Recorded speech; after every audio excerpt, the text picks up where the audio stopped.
There's a real need to rethink leadership and how we understand and how we practice leadership in today's world. And that's really because if the world has changed, leadership needs to change. And I don't need to convince you that the world has indeed changed. So one of the challenges for business leaders going forward is to understand that very often past solutions are not going to be helpful in navigating and negotiating future challenges. Peter Drucker says that the surest way to fail into the future is to keep doing what you've always done in the past. And so we need to step back and rethink our leadership philosophy and certainly our leadership practice.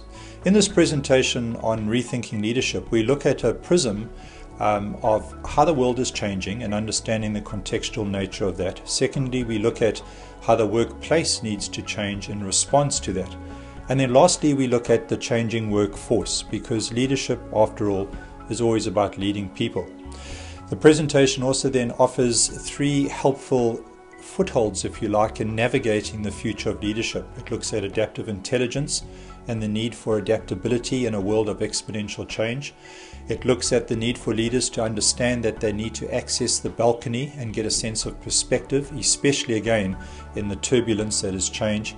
And thirdly, we look at the fact that conversations have changed. The nature of conversations has changed. The nature of how we manage and lead information has changed. The quality of our thinking will determine the quality of our actions going forward. And so leaders need to step back and rethink what leadership is, how they lead, and how they build that practice throughout their organization.